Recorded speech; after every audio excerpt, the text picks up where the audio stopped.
Yo, what's up, guys? We're back with another video today, and I want to talk about something. So, back on UFC 300, right? Pantoja calls out Demetrious Johnson to fight. Now, Demetrious immediately after that says he's not fighting. Like, he got offered $2 million to fight, I think, or something like that, and like $2 million to fight some fight. I don't know what it was. And he's like, he's done. He's retiring. He ain't coming back. It's over, right? So, what's the point of this video, right? Well, I just thought this was a very interesting idea. Like, what if Demetrious did come back, right? Modern day Demetrious. Could modern day Demetrious beat Pantoja right now? And the answer is yes. Bye-bye. That's not what we're here to talk about, guys. That's not what we're here to talk about. We're here to look at the stats and the overall just legacy with these two guys, you know? Like, it's always been an interesting conversation I've had, or just like seeing what people say about this fight, or like just like these two guys, because obviously Pantoja is, like, I would say, the second greatest flyweight of all time. I think that's pretty secure now. And I just feel like, you know, like I don't think he'll never surpass Demetrious. I think we can all agree on that. But I've always just that's interesting just to look at their resumes, how well they would do against each other as well, and let's just look at the stats right here, boys. Okay, so I've just picked out some of Demetrious's best wins, I think. You've got Roy Tang. He's not even an MMA fighter, but the fact that he be like one of the best Muay Thai fighters like in the world currently, I thought that's a pretty good win to have. He didn't get knocked out, and he got hit with some big shots, so fair play for Demetrious. I also like most of Demetrious. Here's the thing with Demetrious, right? Most of Demetrious's wins aren't like the best fighters. Pantoja has the better wins. Like, he's been better competition, I'd say. But it's not like the few that Demetrious does have, they're like really good wins in my opinion. Like Joseph Benavidez, I thought was like one of the only good guys back in the day when he fought him. And people thought that Joseph was gonna be a champion. Like, once Demetrious was gone, that didn't happen, obviously. But I think that was because Joseph kind of got old, I'd say. Because he was, like, what, like 37, 36 around that time? Like, he was past his prime. Like, he was at the old age, right? And then we also have Andrew Morores. I think that's how you say his name, right? Now, here's the thing. Demetrious got knocked out by him. That's a bit tainted to his legacy. But Demetrious got 2 wins back on him. And I think Andreo is actually, like, here's the thing with outside fighters, right? Like, for 1FC, their lower weight class fighters are really, really, really good. I think if you put the 1FC fighters in the UFC, they would do really, really well, in my opinion. And the fact that Demetrious was able to beat him twice after he lost to him the first time is really impressive. And the fact that Demetrious was also like 35 or like 36, mind you. So that's basically, especially in the lighter weight class, like if you're at that age at a lightweight, like a light weight class, you're basically like just old at that point. Like I think, like, obviously if you're in the heavier weight class and you're older, it doesn't affect you as much. But if you're in the lighter weight classes and you're like 35 or 36, that's basically like the equivalent to like being like 42 at light heavyweight. Like, you get what I mean by that? And the fact that Demetrious was able to beat him at like 36 is pretty impressive, I say. And then what's that? What's that in the little corner? Oh yeah, Henry Cejudo. I forgot about Henry Cejudo, guys. He's very tiny. I forgot. Okay, I'm joking, but no, Henry Cejudo's also up there. That's probably his best win. Like, Henry Cejudo got the win back, so they're 1-1. But I think that, like, just having a win over Henry Cejudo, knowing what Henry Cejudo achieved in his career is pretty impressive. And like, there's obviously some other wins you can have, but I think for most of these guys, these are like Demetrious's best wins. And also, like, let's also look at something else, right? like title defenses, right? Demetrious Johnson has like what? Like 11 consecutive title defenses. 11 consecutive title defenses.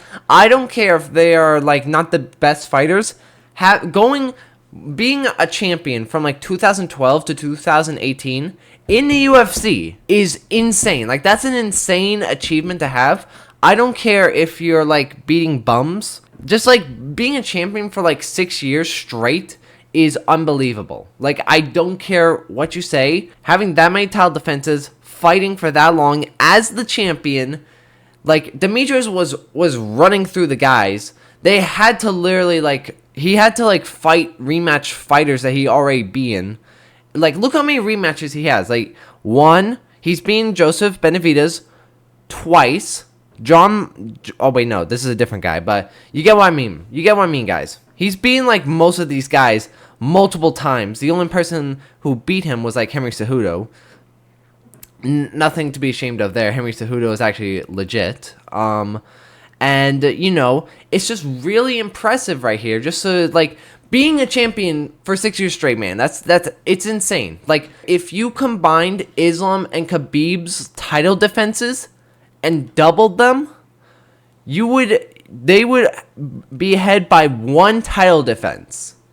Insane stuff. I'll put it up on screen, but it's insane. It's actually insane. Now, here's the thing with Pantoja, right? He's not going to, like, have as much title defenses as Demetrious Johnson, but I think overall, I think Pantoja has better, I'd say, wins than Demetrious. Like as far as MMA fighter goes, because I think the flyweight division now are better than the flyweights back then. I think most of us can agree on that. And like, let's look at Brandon Moreno, right? Brandon, I'd say this is his best win. I'm pretty sure he beat him like, I think he beat him 4 times or 3 times. I'm pretty sure it was 4 times. The thing with Pantoja is, right, he doesn't have as many title defenses as Demetrious, and I can bet everything that he will not have nowhere near as many title defenses as Demetrious, right? He's 34 years old. He's not doing that, right? But here's the thing. I think when it comes to Pantoja's, like, championship reign, I think he has more quality wins than he does over Demetrious. This is something I've always thought of. Demetrious has more quantity wins, whereas Pantoja has more quality wins. Now, most of these wins come outside of his title defenses. Let me just put it up real quick. So if we just look at his title defenses, Kai Sakura, Steve Ercek, Brandon Royval, and Brandon Moreno. Apart from, like, I'd say Kai Sakura, those are, like, good wins to have, right?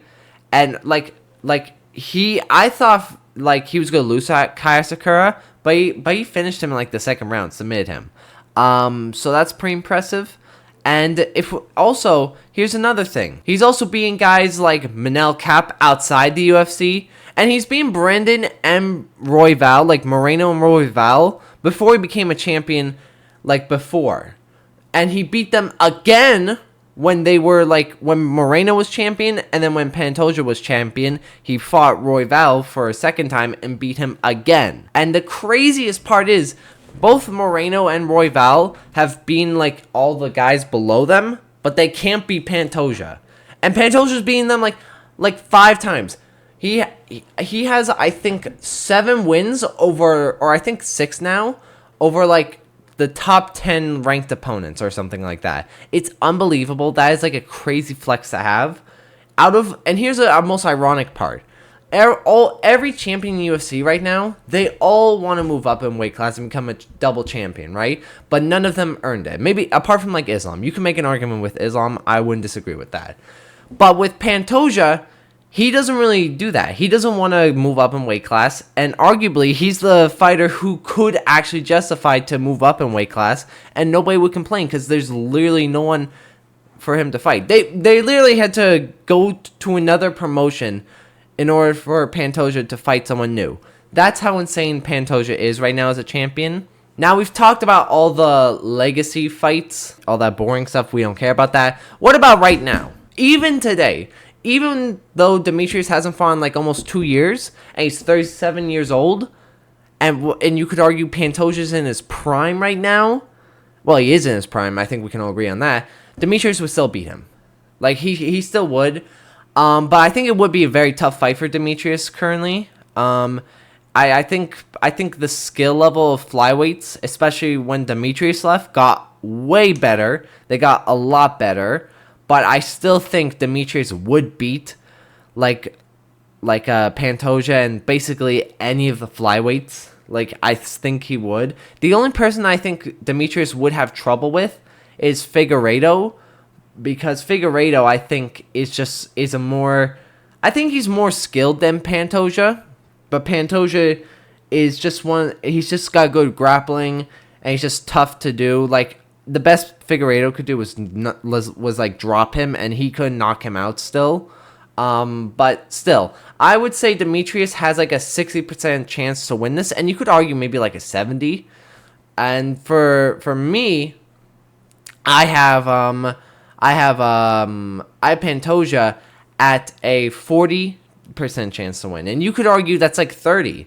But I don't see Pantoja beating Demetrious even today, which is crazy because this dude hasn't fought in like a year and a half now. But guys, all right, that was kind of just me. I'd say that wasn't me ranting, but this was just a weird video for me to make, guys. I kind of just wanted to give my thoughts on how this fight would go. And, you know, just like analyzing these two guys as far as their legacy goes and all that stuff. And, you know, I hope you guys enjoyed this video, and I will see you in the next video.